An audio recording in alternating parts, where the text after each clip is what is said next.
Welcome to Corrective Consciousness, episode 181, the podcast where we explore the inanity of pop culture. I'm your host, vysethebold, and this is... Lotus Prince, coming to you from the year 2020. In the year 2020. Oh wait, I just had a realization. Everybody else is also in the year 2020. Before overused 2020 vision joke, by the way. We could finally play that baseball simulator, Super Baseball 2020. That's what I was in real time. You know, that SNK classic. But yeah, we have another great show here. We typically on Corrective nowadays like to do things that are kind of influenced by things that are going on. Our topic usually is influenced by either something that we looked into during the week or we got interested in, or something that happened online, and this just happens to be one of those ones. So Mike Matassa of Cinemassacre fame, he's the other half, along with James Rolfe of Cinemassacre, recently put out a tweet that everybody is really reacting to. Positively and negatively. Positively and negatively, too. First of all, why don't we put the... why don't we read the tweet just so we can logically talk about this. Yeah, I got it. And this is in two-parter. This is a two-parter because he followed it up, but I'll read the first part here. Retweet if you agree. If you use the rewind feature that's now standard on many NES and SNES games available on Switch, you did not, by any stretch of the imagination, beat the goddamn game. Before we go into this, just, Vice, what is the rewind feature? So a rewind feature in games nowadays refers to usually emulated versions of games where you can just basically hold a button down and rewind past a mistake. Yeah, you literally rewind like your own gameplay. It's kind of cool. Yeah, it's a common feature even on official emulators as of right now. So like if you ever played, this is getting a little old school, unfortunately, but if you've ever played Prince of Persia: The Sands of Time, yeah, anything in the trilogy where that was like the gimmick of the game, I'll go back in time. That's just like any game. You just do that now. Yeah, so this is a feature that is actively included in most official emulations of old games nowadays. So all the Capcom collections have it, like all the Mega Man ones. The Disney Afternoon collection has it. Nintendo's NES and SNES app on the Switch both have that feature. It's been a feature for a long time on popular emulators, even from back in the day in the early 2000s. So that it would be, people have been using this kind of thing for a long time, and even before that, save states were a thing too.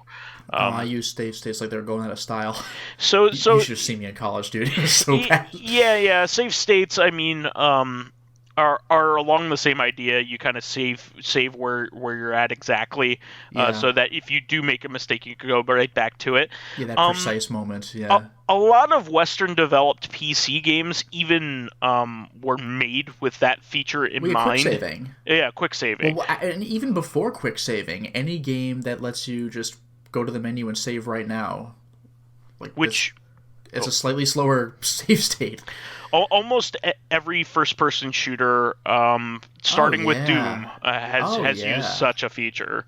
In fact, when you go back to games from that era, you forget that they didn't have auto saves at checkpoints and things like that. So you die, you start the level over with nothing. You start the level over. I think Half-Life 2 you still heavily would want to play with quick saving. Like a game like the original Red Faction as well. Just all kinds of stuff like that. For sure. Now, by the way, a bunch of people got mad at the tweet, like, hey man, are you shitting on how I play my game or whatever? So Mike Matassa followed up with, apparently some people took my last tweet as telling them how to play their game, even though that wasn't even remotely related to what I was saying. If you want to use the replay feature, that is fine. There's a huge difference between beating a game and using replay. So it's still pretty much saying like you didn't really beat the game if you were using the rewind feature. Like now, see, here's the thing. I get it. You know, like it feels a little weird when you've beaten some really hard game and then somebody who like cruised through it with like cheats or whatever is like, I also beat the game, and it's like, well, yeah, but at the same time though they did. Like the rewind isn't even like a cheat code or anything. It's just like, do the hard part again until you get it right. Like basically, here's how I imagine it.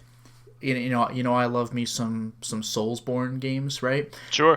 In Demon Souls, the last it doesn't have to be the last boss, but it kind of is. It's definitely the hardest. The last regular boss you fight in the game is in World 1 in the castle, and he's a pretty tough boss, and he's very engaging.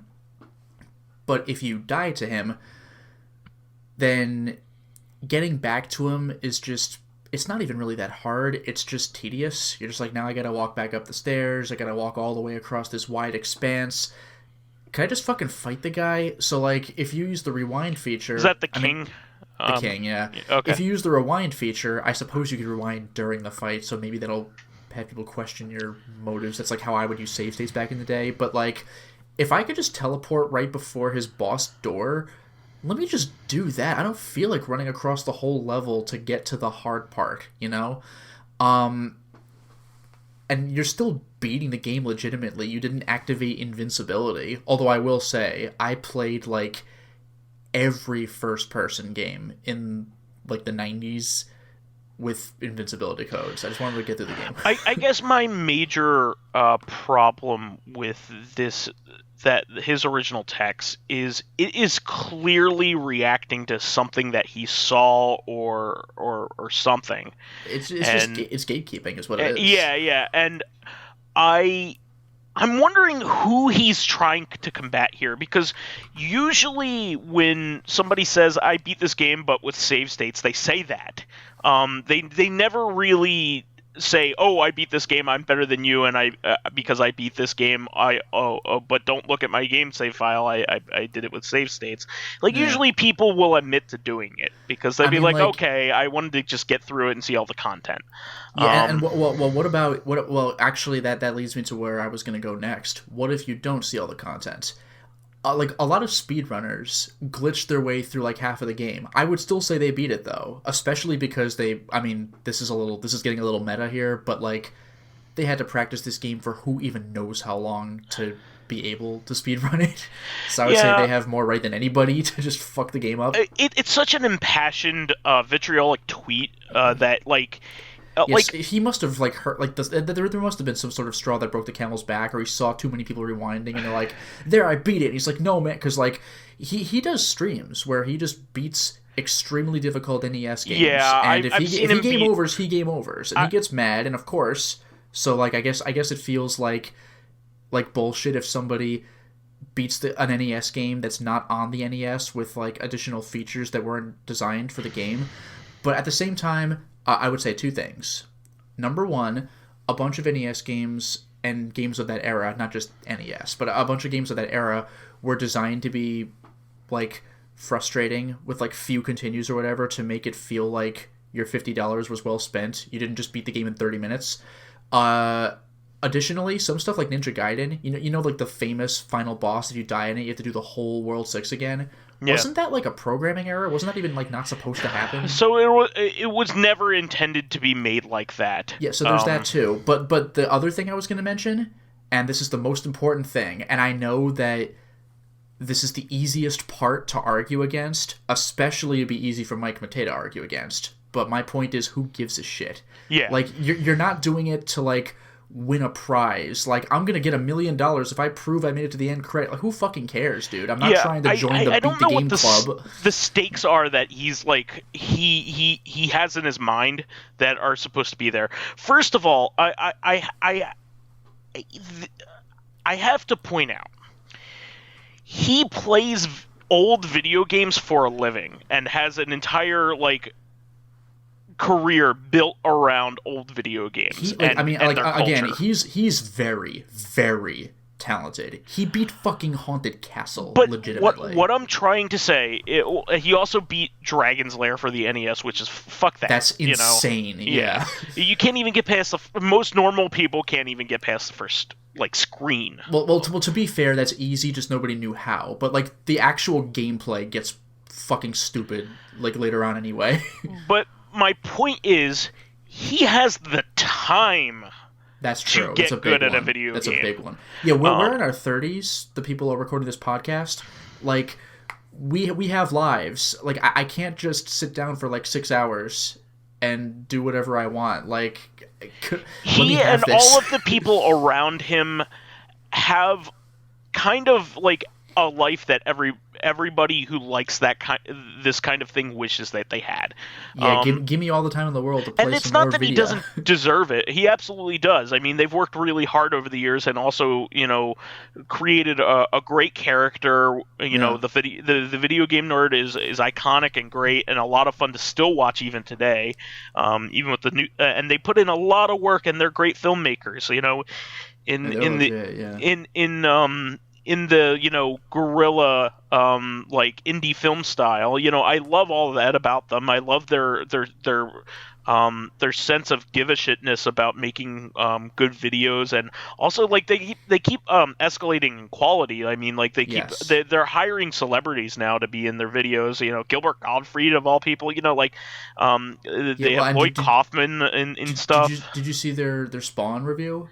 Who did they have in that? Well, no, that wasn't a celebrity appearance, but did you see their Spawn video? Oh yeah, I saw it. Because it was awesome. Justin Silverman played John Leguizamo playing the Violator. Yeah, exactly. But he looked great. But he had to sit through 6 hours of makeup to look like that. It wasn't just put on your clown makeup. That was what an actor in a movie would go through. Yeah, and they're doing really awesome things like a single take with their Immortal video that recently. Was nuts. So props to James and to the camera guy because that's crazy. Which would be Mike. That is a lot of people forget easily. You also have to hold the camera and aim it right in one take. So don't take my criticism of his tweet in any way as a knock against his professional abilities and things like that. I love James Rolfe. Also, he's a really awesome dude.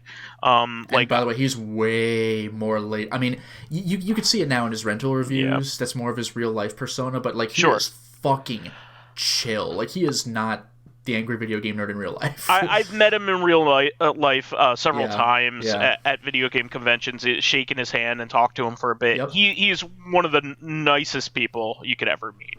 I even went to his roast, which that's great. I saw that on YouTube. That was funny as hell. Yeah, I was actually there present. He's very slow in foot races. What?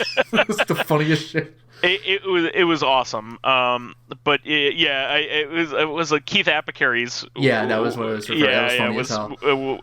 It was kind of like a non-roast, which is what made it funny. Yeah, the roast was idiot. It was like the Norm Macdonald roast of what was it, Bob Saget or whatever. Yeah, where he's just one time I was with Bob Saget and we went to a baseball game and he was wearing safari gear and brought a rifle. I said, "Bob, what are you doing?" And he said, "Well, the Lions are playing the Tigers." It's oh, fucking really? It was amazing. To put this in context, I'm a big fan of their work, but this is just this attitude is coming from a perspective of somebody who doesn't encounter people that aren't like him. Obviously. Yeah, we kind of had this discussion, I think we had a whole CC on this before, the idea of, the Souls games having an easy mode. What if they had an easy mode? Would that take away from the Souls games? No! If people could beat the games, then fuck it, who cares? As long as it doesn't interfere with, multiplayer stuff, who gives a shit? Look, Lotus and I came from an era where there was Game Genies growing up, and a lot, those broke the game more than anything, because you were just messing with, the codes. But almost everybody owned one, and if you didn't, you had friends that owned them. They were extremely popular devices in the time. Yeah, I had a friend. I think I had a couple of friends that owned them. I never owned one myself. I owned one for the Super Nintendo, and I owned one for the NES at the time. I got my first ever Game Genie equivalents like maybe like a year ago it was the action replay for the PS1, and Sure. even that was just to like Import games and access stuff. restricted content on a disc and not actually use cheats. But my point was that even back then, people were and people used like the programmed in cheat codes all the time in games. They exist for a reason. Yeah. If they didn't want you to cheat, they wouldn't have given you a cheat code. Well, a lot of times the developers would make these for themselves, while they were debugging the game and playtesting the game. Yeah, that was the Konami code, wasn't it? Yeah, that's exactly right. And even back then, they're basically acknowledging the difficulty in these for the people who are making them. Were acknowledging the difficulty of these games. Yeah. So, my point here is, even back then, when games were super, super hard, and a lot of them were so hard that they were designed poorly as a result. Yeah. Or they were designed correctly, but because Japan just didn't have rentals, they just didn't. You paid for a game. America did have rentals, so sometimes localizers would up the difficulty specifically for the rental market, so you couldn't beat this $50 game over a weekend for $4. So they made the games like artificially difficult. Like Resident Evil 1, like you can't auto aim anymore. Like fuck off. I want to see Mike Matei's attitude towards like a game like Ninja Gaiden 3, where they stripped all the continues out of it in the American version. Well, no, I can tell you what his attitude would be. Or I could assume what it would be. It would be, that's what I grew up with. You learn to get good. I guarantee that's what he would say. Like, because that's what he grew up with, and he got good. Yeah, but I mean, like, he also, like, definitely has an intense personality that for sure, and like, actually tries to excel at everything he tries. So like, and honestly, good for him, for real. Oh yeah, but that doesn't mean I have to do the same thing. Exactly. Because the thing is, like, growing up with it, this is what I was given, this is what I work with. Like, I actually encountered this sort of sentiment of his before in a Rentals Reviews episode. There was one where it was him and a few of the guys in their video store set, and they were talking about comparing I think it was the Sega Genesis and the Sega Mini, and I think the SG, the analog SG, and Mike was more for just the regular Sega Genesis because like,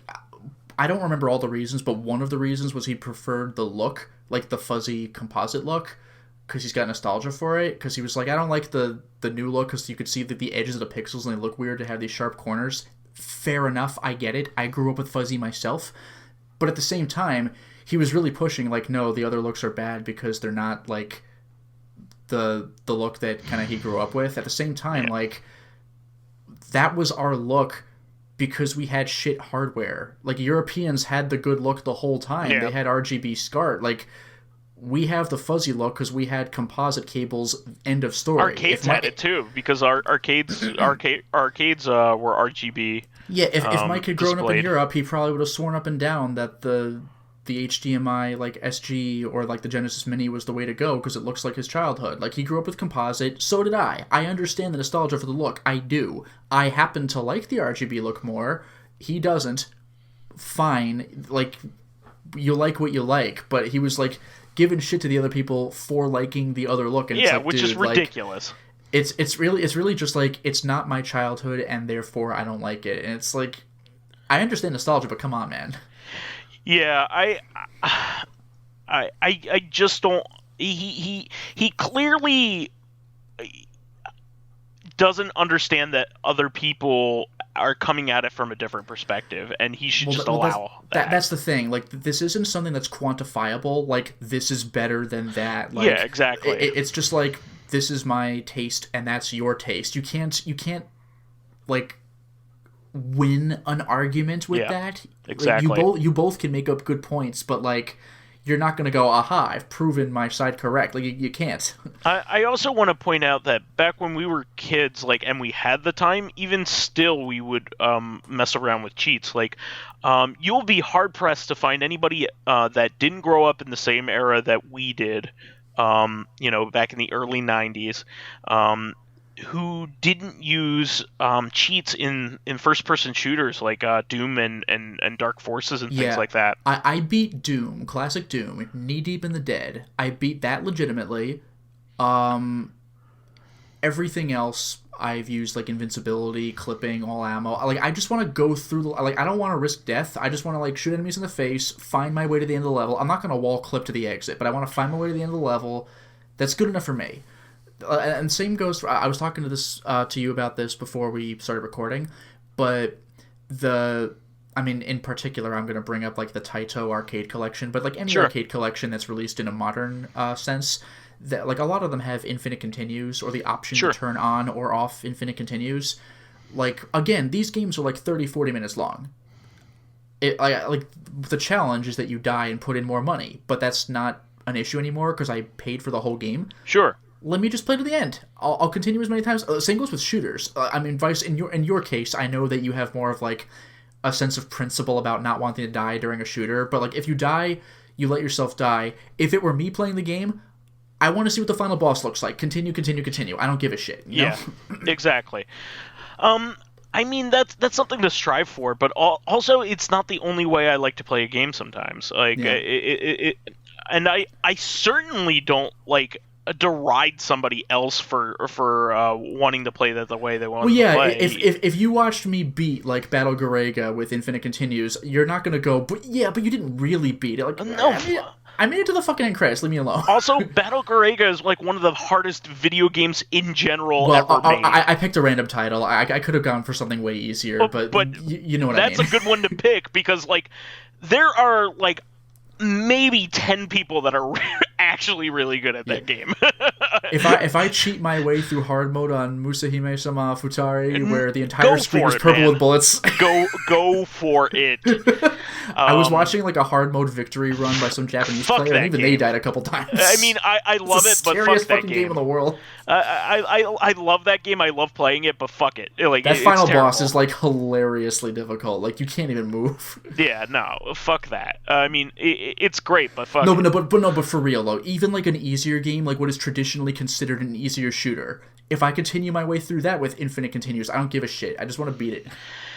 Yeah, and so, like, all these other people are, like, chiming in. Some of them are like, yeah, you know, like, get good, son, like, all this other shit. Actually, my favorite comment, though, remember that this is no longer about cheating, like, with codes or whatever. This is about the rewind feature. Yeah. My favorite comment by far, because, like, what is the rewind feature for? You know, you undo a few seconds, and then, like, let's try that thing I failed at again. So, like, one thing I thought that was really funny was somebody sarcastically replied, that this was Dan Olson. He sarcastically replied, practicing the hard part until you get it right equals not beating the game. And it's like, yeah, wait.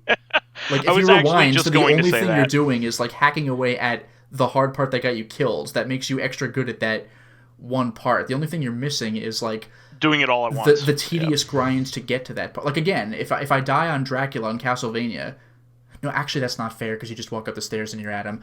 If I die on, like, the second to last boss of Castlevania, oh, man, I gotta walk halfway through the level to get back. I don't fucking feel like doing that. Let me just do the hard part that got me killed. Yeah, I was actually just going to mention that, is that, oddly enough, I actually think that, like, the part that he's missing is the rewind feature does help you get better quicker. That's the thing. You're not I mean, it can easily be argued that you're not that you are cheating your way through the boss because you're not doing it all in one proper take. But at the same time, the thing that you just fucked up on, you're putting yourself in a hyper you learn chamber. from it and adapt. Yeah, like you're practicing with more time to practice than other players get. Yeah, and you're not wasting your time replaying a part that you already know that you could beat in order to get back to it. Exactly. So he's also missing that.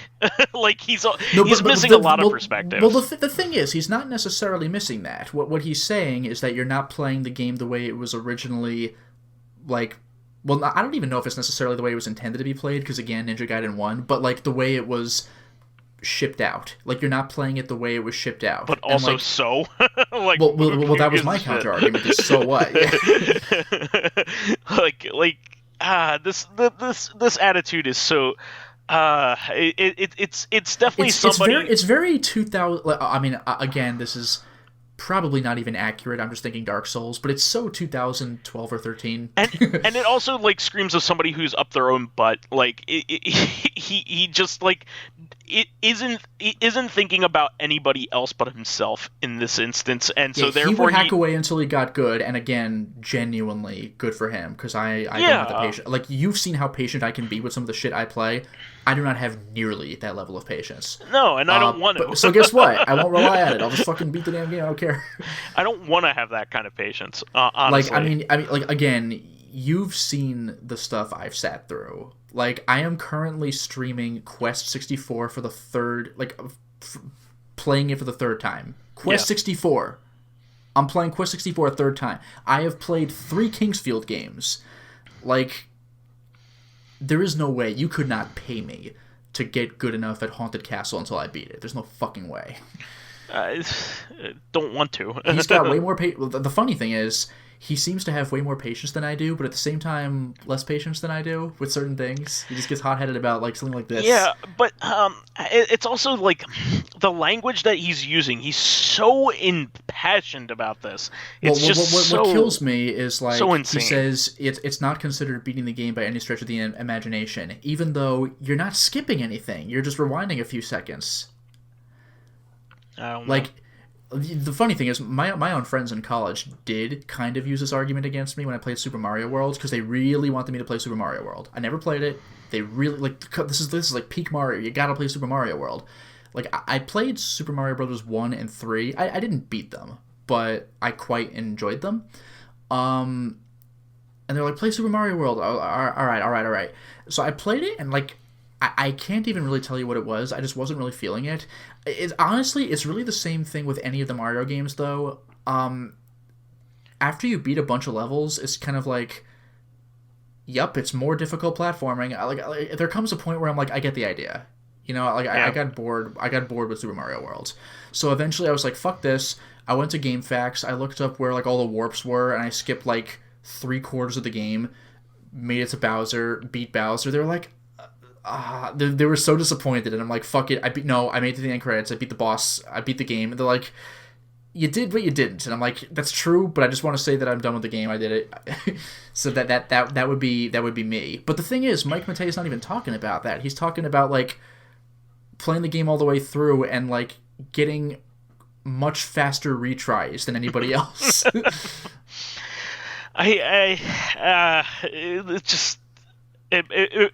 This bothered. The attitude bothered me. I know it really shouldn't bother me, I guess, but, like. Well, that's the thing. Like this is just an opinion. It's on the ironic. Internet, right? He's bothered by the way other people play games. We're bothered by him being bothered, and we shouldn't give a shit. But, like, really, like, let people play their video. Like, again, if they're not doing it to, like, get victory points in some sort of tournament or multiplayer setting, then, like, who cares? I made it to the end credits with some bullshit, but, like, whatever. Now I'm done with the game. I can play something else. I remember this attitude before. I remember this attitude, not from him, but, like, one of the newer Mario games, that if you die, like, a bunch of times, they give you that, like, the white beat the level power up. Yeah, I remember at the time that actually bothered me. For the same reason that Mike was bothered. I was like, that's kind of bullshit. But at the same time, though, like, Nintendo's not trying to, like, be, like, elite gamer level for its fucking Mario titles. Like, those are supposed to be the family-friendly games. Like, just beat the damn game. Like, that's why Nintendo games... Like, I remember interviews, or an interview question to, like, somebody from Nintendo asking them something about their used game policy or whatever, because this was when, like, how are the PS3 and Xbox 360, or maybe how are PS4 and Xbox One going to handle used games? Are they going to have them? Are they not? And somebody was asking Nintendo about their used game policy or something like that, and Nintendo's like, that's not supposed to factor into the equation. Our games are supposed to be fun. You're supposed to keep them. And, like, stuff like that, even though I don't personally want to use the win the level power up, but that's what helps with that. It keeps things accessible. Yeah. I don't know. I've always been on the side that, like, more options in any instance is always better, so you can find a way that you can enjoy it. Yeah. That's always just been my my attitude, and I will continue to think that, and I'll probably even get more on that side as time goes on, because like my opinions used to be a lot stronger, and I found that like as I've gotten older, I'm a lot more mellow and like less rigid with my way of thinking. Yeah, So well, like I just said, like I was against the idea of that Mario win the level thing. I was against the idea of of easy mode for Dark Souls because I was like, Dark Souls was designed in a certain way, but like again though, like I'm never gonna meet you. I don't care how you play your Dark Souls. We're not competing. I play the yeah, game fucking offline for God's sake. I'm not like I have no idea what you're doing. I don't care. Why should I care? yeah, and I may even like talking to you about it and our differences of like in enjoying it too. You know, like Yeah, it's one of those things. I'm more interested in the other perspective and learning about that yeah. than anything. So I don't know. I just think it's stupid. Uh, I think also from a channel that by and large tries to stay away from drama. Like James Rolfe's always says is very neutral in his way of thinking. Um, Yeah, again, when he's like himself, like he's not doing a character, his amount of being laid back is like unreal. I think it's very it just I think he's inviting a lot of stuff to his network of uh of stuff Yeah, that this is one of those really cases shouldn't where be there.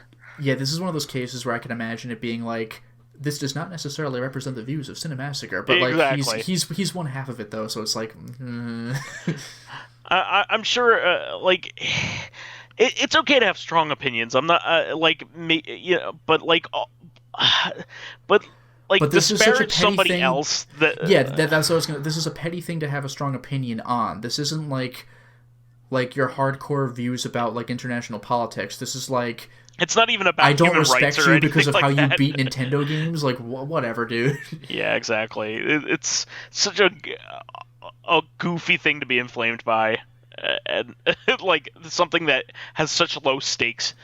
Like you know what? When I let's played House of the Dead for Sega Saturn, Yeah, I just couldn't beat it. Like I kept dying. it's really It was hard. fucking hard. So it turns out that Saturn has cheat code. Guess what I used? Was it? It was the cheat code. Oh, okay. I forgot what it did, or if it was invincibility or infinite continues or what, but like it made the game beatable. Whatever, man. Like, Yeah, and I mean I was upfront about it. I was like, I'm cheating because I don't fucking have time for this. it's because when I was a kid that I played Contra with the 30-man Konami code. That I Oh, yeah, that you learn to get good enough that you like don't need it anymore. yeah, I could beat that game on one credit now. Because that's the thing. You like that's the thing. You could have played the game completely legitimately the whole time, made it to level 2, game over there, start over, made it to level 2, a little further, died, start over. Like, or you could just play through the whole game and learn how the levels work and then do it on 3 men. Yep. Or not do it on 3 men ever. Who gives a shit? Yeah, exactly. I kind of If the devs needed the code, then why shouldn't you have the access to it? view it as like I don't know, like the training pod that Goku put himself in, you know, on the way to Namek, you know, like this is like hyper mode on training, you know, condensed. But Remember that time that the other Z fighters went to like a training simulation against random Saiyans that have like no names? They got, like, killed. remember that time when the other Z fighters didn't die and they were all really good at fighting whatever they were fighting? I don't. Um, Remember that time Chaozu dramatically sacrificed himself to take Nappa with him, and it just didn't hurt Nappa at all? It's like, oh, that's embarrassing. remember that time when Yamcha was a villain and but he was a goofball. And then he became a baseball player. Yeah, and he turned out to be the best baseball player. Like, Well, he's a Z fighter. He fucking better be the best baseball player. Are you kidding me? yeah, but if he Like, fought he's a anybody, fighter with Dragon Ball Z power levels. I know not Super Saiyan, but like that puts him like as far as the human 1,000 goes, times better than a normal human. yeah. Well, he supposedly did it just through training, right? He has like he doesn't even have like beams or anything that he shoots like Krillin, right? No, he does. He has that orb he produces in his hand, which he can move around like at will. He did it in Dragon Ball actually against against Kami. and just cracked him in the face. It didn't do like any damage, but it genuinely surprised God, so that's pretty good. I was like, huh? Yeah, he's like, wow. And then he just Good knocked show. Yamcha's ass out, but he was like, you know what? Good job. But yeah, I think we said enough on this. Everybody knows how we think. Yamcha some more. Yeah, we're I would be interested to hear what other people think, but yeah, what do you think of Yamcha? Remember that time he was afraid of women? Let's hope he gets out of the Home for Infinite Losers one of these days. Or it's for Infinite Losers, isn't it? Isn't that what? Yeah, what they made it's it not into? hell. It's HFIL because of the censorship. Yeah. Which is like that's one of those cases where they're like, everybody knows we're censoring. Let's have fun with it. Yeah. Home for Infinite Losers. Come on. Let's put this moving bush in front of this boy's genitalia. Let's awkwardly put root above beer. Let's change this guy's name from Satan to Hercule. I like that Videl kept her name because it's like an anagram of devil. Yeah, that's pretty cool. You know what I actually thought was clever is the guy who looks like Satan, Dabura. That's probably like Dabul, which is like devil. Oh, so there's okay. another guy called Devil. They're all named Devil. It's like Bulma. It's like Boruma, which is Bloomer. So she basically just kept her name. They localized it wrong on purpose. Trunks. Which is pretty amusing. Trunks actually makes sense, but yeah. Yeah, Trunks is just right there, yeah. All right, well, we should move on to fan stuff. Sure. Because I literally have nothing else to add to this. Yeah, that's pretty much it. All right, here we go. So regarding buffing and debuffing, I missed this one last week. I have to apologize, so we had to put it here. So we got this. General Ledger said, the only video game I've played in which debuffing was a more viable strategy than buffing was Epic Battle Fantasy. In that series, battles are more drawn out than typical RPGs, so tactics are important even against scrub enemies. In a tabletop RPG I GM'd, one player was a debuff mage that crippled most battles. It was challenging designing goons that could counter the mage without resulting in a TPK. This is an embarrassing question, but what is TPK? No idea. I feel that I should know what that is. Just from context, I could probably guess that it's just like basically town portal kill.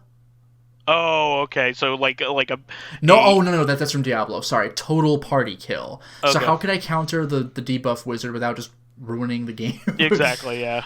Okay. Toward the end, it was almost a debuff arms race. Oh, God. It's like, how do you fight Superman? You have to do something to him.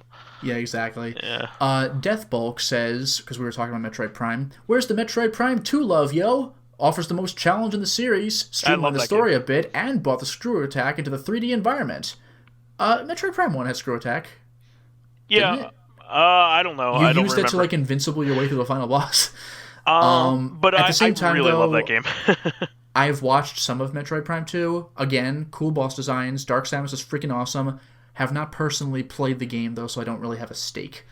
I love all of the Metroid Prime games, and 3 is fucking crazy. I would lump all 3 of those games into one game and say it's my second favorite game of all time. It's like amazing. The whole trilogy is your number one is Gunstar Heroes, right? Yeah, it's one of those things. It's just like I don't think that'll ever be supplanted in my like favorites, just because it's just like like an emotional attachment to it. But like that's way up there. Doom 2016 is in my top 10. Insane. There's just so, but yeah, definitely. I gotta give a shout out to the original Deus Ex as well. Okay, so Dracologist has a couple comments. Car combat games, Zone Raiders. I never heard of that one. Yeah, I don't know that one. To me, Pitfall's problem was that I wasn't sure I was going somewhere. Yeah. Yeah, it's hard to tell terrain when everything looks the same from screen to screen, basically. Mm-hmm. And he also says, well, there is The Dig from LucasArts. And he also says, I 100% did Axiom Verge Vice. If you need sagely advice, just call me. Yeah. Also, Rastan 3 is really good. What is Rastan 3? Oh, yeah. What was the second game called? Like Nastar? It was like backwards? Yes. So, Nastar Warrior is Rastan 2, yes. And Volgar the Viking is like Rastan 4. Basically, yeah. Combined with Ghosts and Goblins. Okay, Basically, okay. yeah. Alright, so Living Corpse has a few comments. One of them I got a kick out of because you were like hedging your bets last time. He's like, I'm a man, Vice. LOL. No, okay. Well, Confirmed. well I didn't want to assume, you know. No, I know. That's it's way worse if you guess and you're wrong. Alright, so Living Corpse says, sure, 12K is the limit for film now, but someone is trying to push to 16K, though with the advent of HDR and quantum dot, or like it's all capitals, DOT, and then LED, it seems more advances can be made with color and lighting, and newer game systems promise ray tracing. It's fucking crazy, man. Yeah, ray tracing's really neat. And then one more comment from Living Corpse is, this was in response to me talking about, like, the way I go see movies. He says, yeah, I hate seeing movies by myself, because if I saw something cool, subjective, I know, I have no one to share it with or talk about. It feels like the lyrics to that one song from The Cat Lady, What's the Whole World? You know, what is the whole world when you've got no one to show it to? Yeah, that is a good line. I usually like person. I usually like watching movies with other people, but a lot of times like the movies that I like to watch like might be weird. So sometimes I don't have like somebody who would want to watch. You know what that kind of reminds me of? A long time ago on the podcast, I had talked about watching an anime series with Mr. Ryu called Made in Abyss, which I said was a brilliant series. But I want to see that. Well, I was going to say there are some very, very uncomfortable to watch parts in it. Sure. One of them, like, there's, like, some poison gets in your hand, and, like, having to deal with that is, like, so bad. So bad. And the season 1 finale is an incredibly heavily emotional moment, and it telegraphs it heavily, but you're still not ready for it when it happens. And what really scares me is Mr. Ryu kept reading the manga. And he said that season 2 is basically just going to be a movie. There's going to be a movie for what would not equivocate, because that's like false equivalency, but what would equal like season 2. And he said that like he knows what happens because he read the manga. And he said that that's like one of like the roughest arcs he's ever sat through. And he watches an insane amount of anime. He watches a lot. So like when he says it's one of the roughest things he's ever had to sit through, I can't imagine what that entails. I refuse to see that in theaters. Like, I'll watch it at home when it comes out. I don't even know if I want to watch that in Mr. Ryu if it's that bad.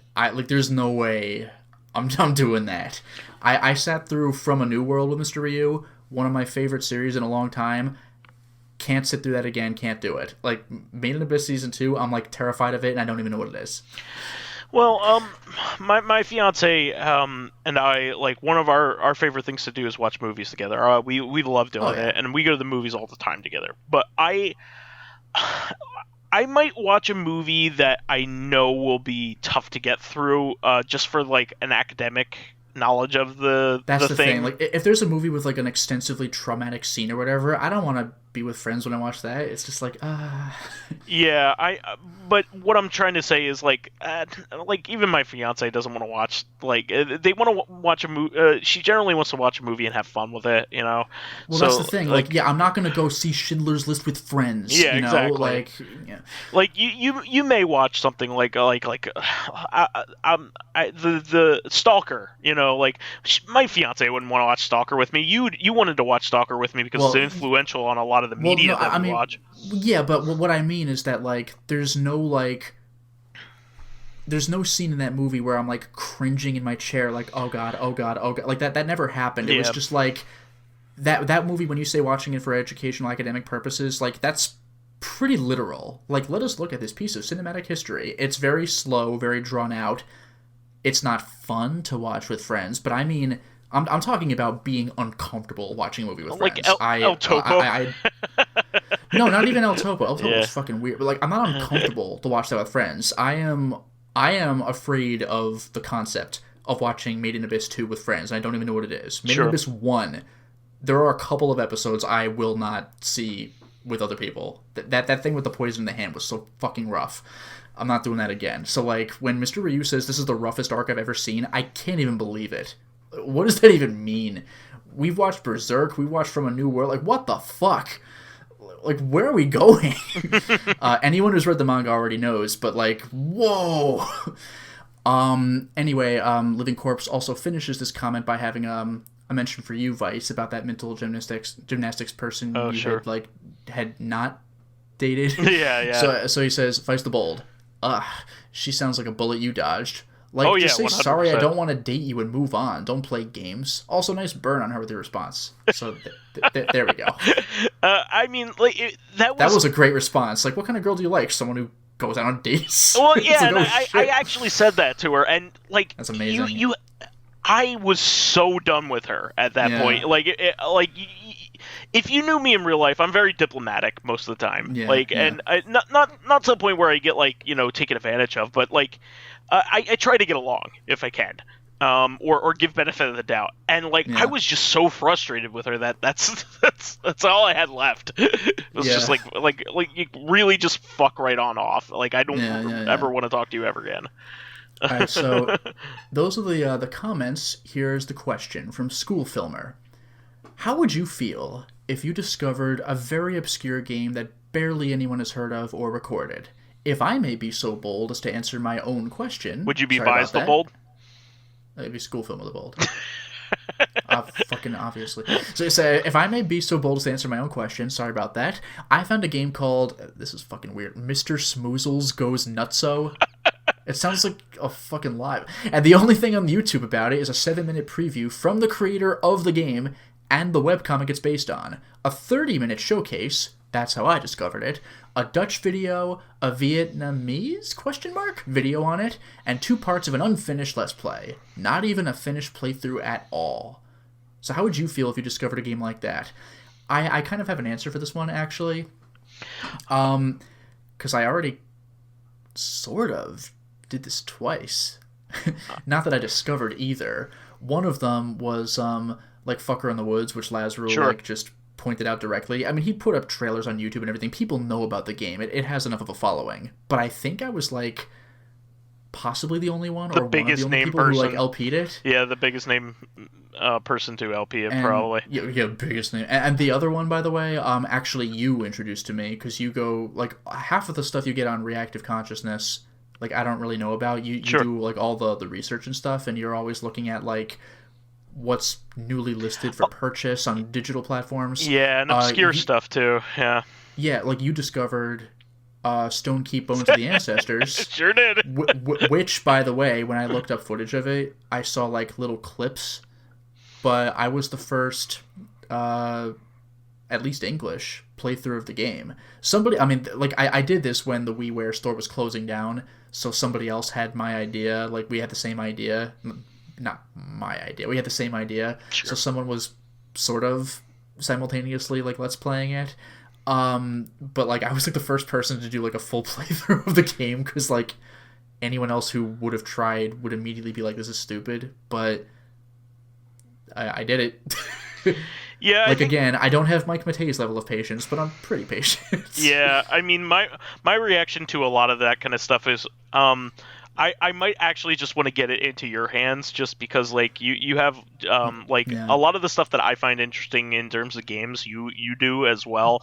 But the funny thing is, this was not one of those times. Yeah. I remember when you showed me this game, because like you like loaded up for the first time when I was there. You were genuinely bummed out, because like because we both knew Stone Keep independently of each other. Sure. Magically, we both discovered that before we met, which is insane. But like when you were like, dude, there's the Stone Keep like sequel, and you showed. And, like, I had been waiting for it too. I was following it. I was following it in any way I could. Nobody was giving it any kind of like airplay or anything, and like it had been announced, and the only thing on it was this one announcement like on IGN, and for like 2 or 3 years. Right. So, and then like I kept checking back all the time to see updates on this thing. And this was back before Twitter was a thing. This was, were we in college at the time? Yeah, we were in college at the time. So this was like 2008? 8 or 9, something like that. And 9 would be grad school, 8 would be senior year. Yeah, it was around the time we started hanging out, so probably 2009. Yeah, because we met in senior year. I remember seeing this at your place, so maybe it was 2009. Yeah. Instead of like your dorm. It was not your dorm. But yeah, I I I was waiting for this to come out. I was checking like the WiiWare shop every single week, When you don't know it's coming, like what a letdown. and then I finally get a chance to play it. It also didn't have an announcement; it just appeared on WiiWare Yeah, that one week, and I need to Let's Play Stone Keep 1 because that game's like good. it's great. In fact, I would With actually full love to voice get in acting on and that. everything. I would actually love to get in on that. I would actually love to play that with you to That's some a degree. full-length RPG. Yeah, I don't care. It would be a lot of fun. Um, but yeah, I just because I think we're like the two biggest fans of that on What the of Bones internet, of the probably. Ancestor? No, the original game. No, the original had enough of a following, I think. Just like I don't know who remembers it now. Yeah. But Well, Bones of the Ancestor is like, really? Another Stone Keep? Like over a decade later? Wow. And it's oof. So like I know you just said like, oh man, sometimes I discover games so you can play them, but this was not one of those. Yeah. I just did it anyway.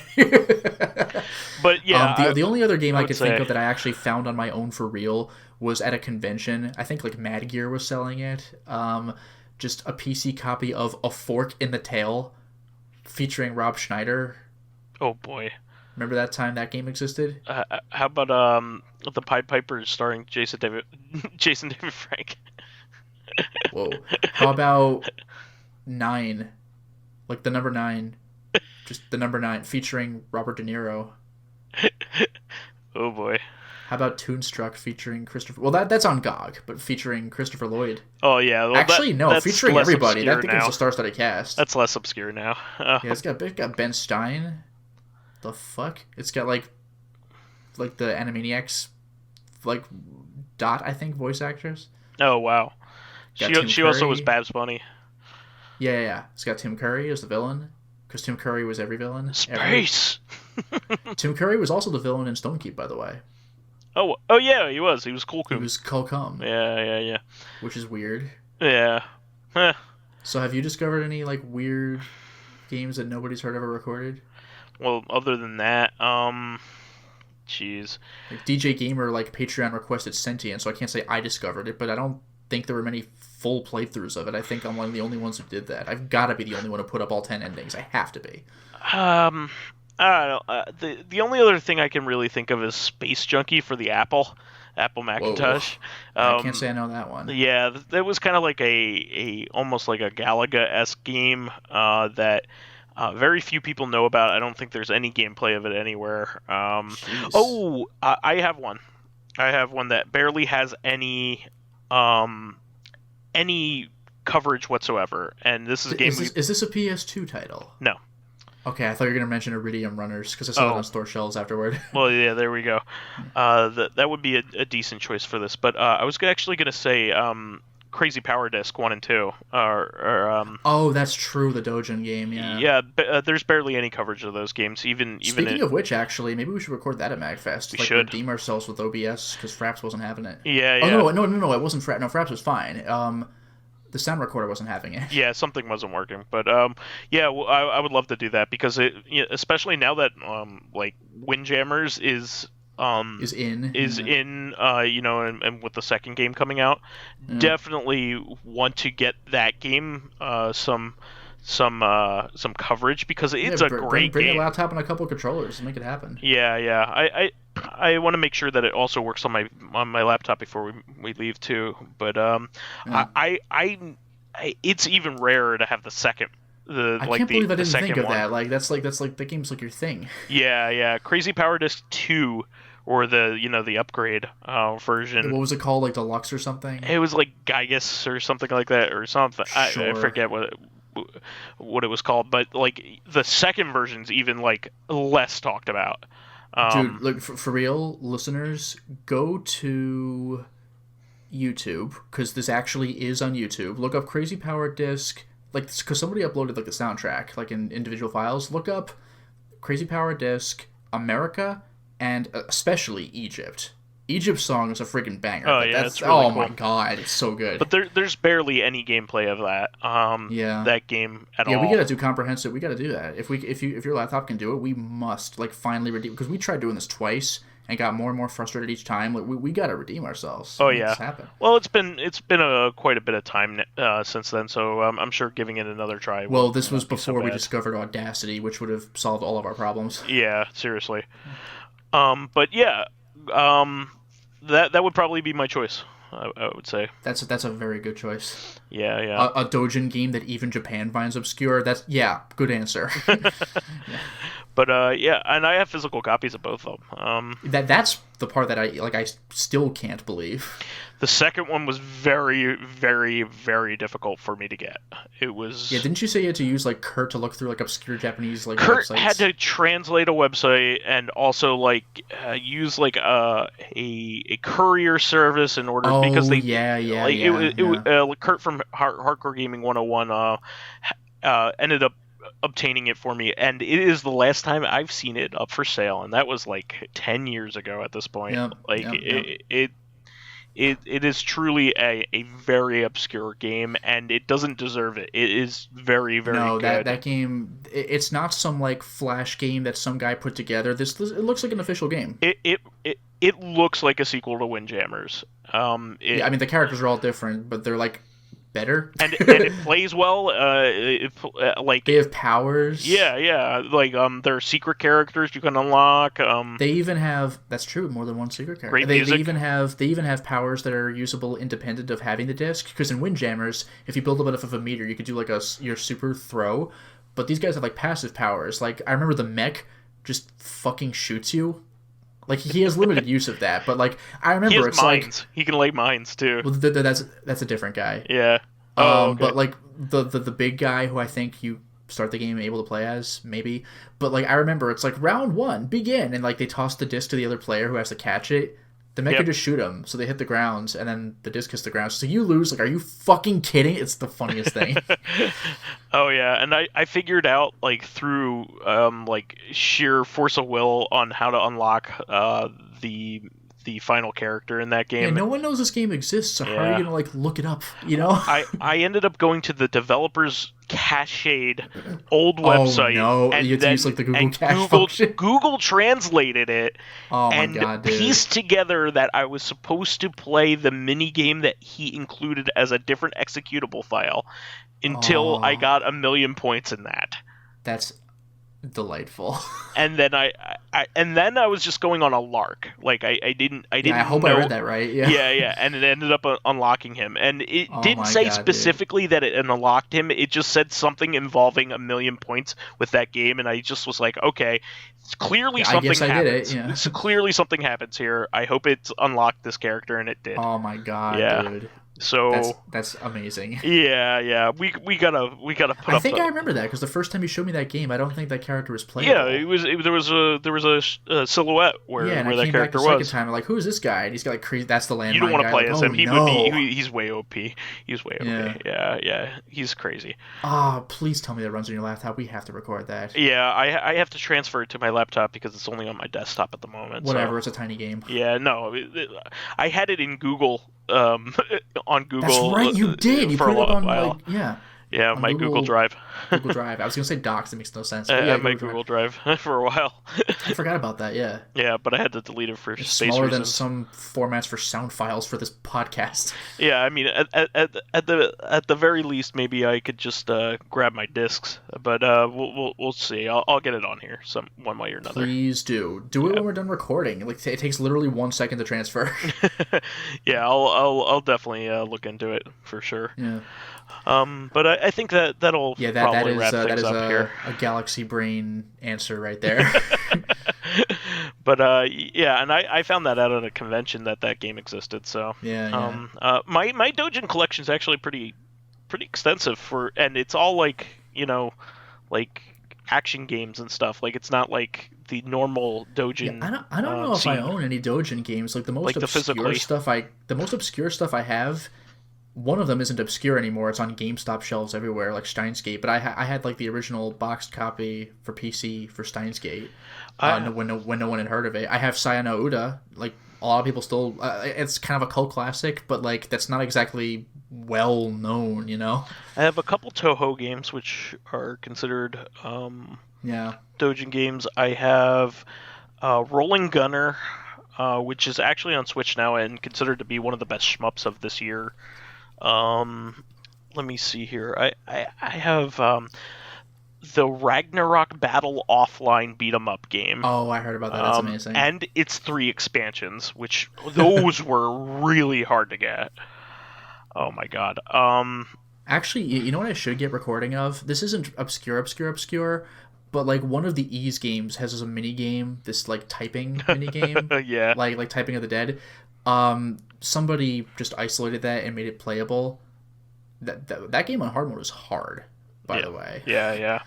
I bet. Yeah, I actually have quite an extensive, like, really cool Dojin game selection. Sure. So, but anyways, I think we should wrap up for this week. Yeah, that'll be good. Okay. Oh yeah, I'll also say one more thing. Other people had done recordings of this, but I got a bunch of views at the time I uploaded it. What? A Bobo? No. Original White Day. Oh, okay. Because at the time, well, actually to this day, really, the Korean PC game, the only way to play it was to download a fan translated like title that was like optimized to run on Windows like 7 or something. So that was not easy to get. I actually have it physically now, and there's no way I'm gonna be able to get that game to run. I should say that I have it. Gotcha. All right, well, that will be the show for this week. We want to thank all of our fans who contributed questions and comments. Please keep us supplied with awesome topics by submitting questions of your own via the YouTube and SoundCloud pages. Seriously, really great this week, guys. Yeah. While there, please give us thumbs ups, likes, and 5-star ratings on iTunes. It helps promote and spread awareness of the show, and any bit of encouragement helps keep the show going. You can also catch us on Tuesdays on our sister podcast, Reactive Consciousness, the in-depth look at this week in our lives. Finally, you can find me as vysethebold on pretty much everything. And you can follow me on my YouTube channel, Lotus Prince. You can hit me up on Twitter at Lotus Prince. And if you are interested in getting... Oh, I'm mixing myself up. It's post-New Year's tiredness. If you are interested in seeing my videos early, getting in exclusive live streams, selecting upcoming games for me to Let's Play, or getting involved in conversations with me and other patrons on Discord, then perhaps consider swinging by my Patreon account, which can be found at patreon.com/LotusPrince. All right. Well, we will catch everybody next week then. We'll catch you. Until next time, everyone. Bye-bye.